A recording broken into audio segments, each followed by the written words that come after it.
Stoveleg Media, igniting conversation.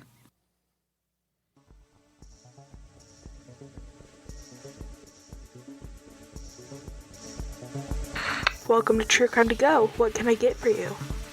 Is this a secure line? Can I trust you? You know what? I don't trust electronics. We're going to get hacked. I'll just come and tell you myself. Pull up to the second window and we'll see you next crime. Welcome to True Crime to Go. Jamie, it's finally happened. You've been really getting into conspiracy theories, and I think you finally have taken one too far. What are we talking about today? I mean, it's a cyber crime. It's not like you're one of the most Dale Gribble people that I know in terms of conspiracy theory beliefs. I don't know. I work for a software company, but I don't trust computers. So maybe there's a problem with that. That's my day job. You're on the inside. This is an elaborate scam. Bum, bum, bum. Today, we're going to be stepping away from the traditional true crime and diving into a little bit different kind of case, and one that did not take place on the streets, but like you said, in cyberspace.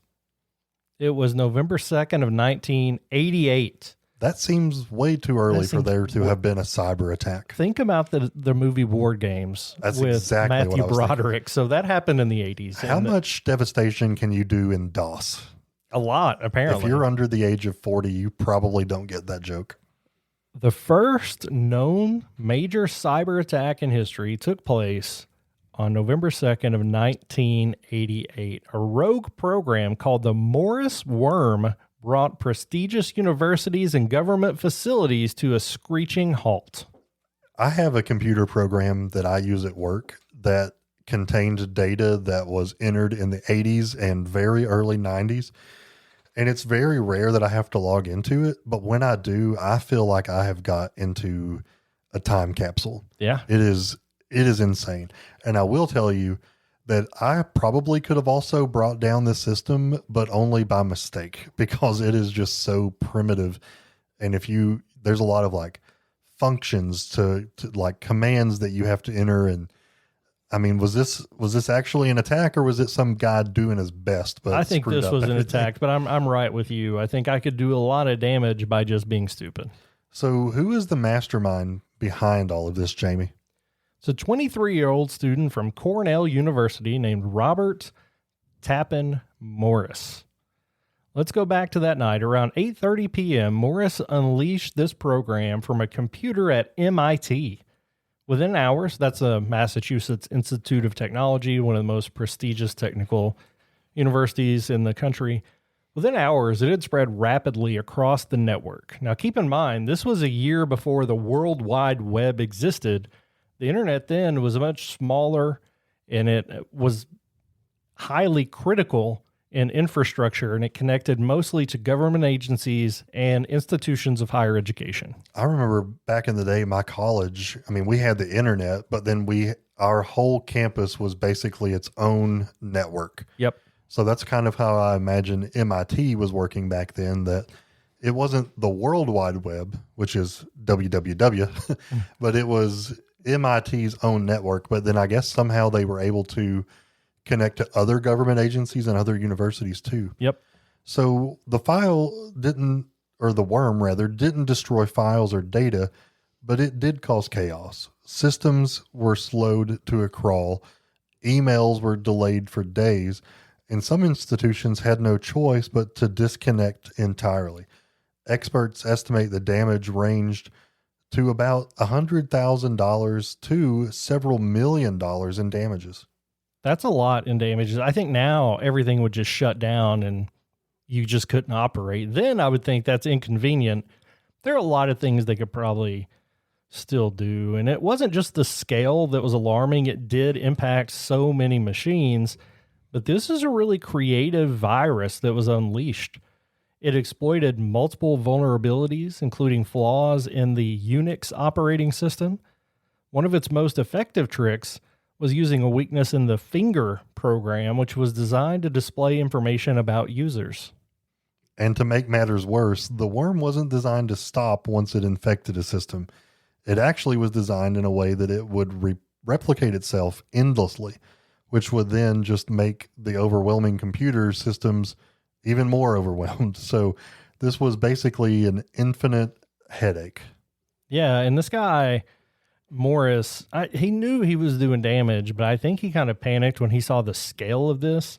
He immediately reached out to a friend and asked for help to anonymously spread instructions on how to kill the worm. But by then, all the damage was done. The FBI launched an investigation, and it didn't take long to trace it back to where this came from and to connect it to Morris. One of his friends had accidentally referred to him by his initials, RTM, during a call with the New York Post. And from there, it was only a matter of time before the truth came out and he came to justice. In 1989, Morris was indicted under the Computer Fraud and Abuse Act. This was a law that had only been passed 2 years earlier. He became the first person convicted under that act. And while he avoided jail time, he did face a hefty fine, probation, and 400 hours of community service. I wanted to cover this just because it's a landmark case, being the first cyber crime, the first major cyber crime that really was ever committed. The Department of Defense responded quickly, and they started putting together emergency protocols, steps toward cybersecurity infrastructure. And cybersecurity is a huge employment field now. People just coming up with new ways. If he launched this worm now, it would be killed in like a minute. But there are more and more advanced viruses now that can cause even more damage. Jamie, I've been the victim recently of cyber attacks. So I say recently, it was last summer. If you remember, I was on vacation and was thankfully at the end of my vacation trying to come home when, I guess it wasn't a cyber attack, but it was a very bad networking error. And Okay. do you remember that? Like I don't. shut airports down for Oh yeah, that days. was bad. I still think it was an attack, although they're just hiding it. So I guess now I'm the conspiracy theorist, but they said it was a programming error, but my God, it affected every major bank and airline in the United States and abroad. Yeah, I mean, it's something that's currently like cyber crimes are at an all-time high right now. And I think anytime you're in a situation and somebody asks you during a game of trivia, what was the first cyber crime, you can respond by saying the Morris worm. Wow. Let me ask you a question real quick. So let's pretend like what happened to me last summer was a cyber attack. Like the main victims were airlines, right? Or banks. They probably lost money. They probably were hit. But then like, should I also be eligible for like, I don't know, what was it called when criminals have to pay restitution? It's restitution. Yeah. Should I be considered eligible for restitution? And what about the other hundreds of thousands of people who were impacted by that? I think if those people were caught, they could do that. I don't know if the people were caught in that situation. I would also say that the airlines and the banks have culpability because they didn't take good care of your information. Yeah. And they left me stranded in a place that I had no resources. So Yeah. that was rough. insane. But anyway, I just think it's interesting. Like I was not the intended victim, but I was definitely a victim. A lot of times we don't even hear about it, but hackers like this will ask for ransom and say, if you don't meet our demands, we will release all of your client data and get you sued and put out of business. And these things are paid off all the time without anybody ever knowing it happened. So That's wild to me. I didn't know that. yeah, the more you know. That's what we're here for. This has been a crime story, a cyber crime story in 10 minutes or less. Would you like crime with that?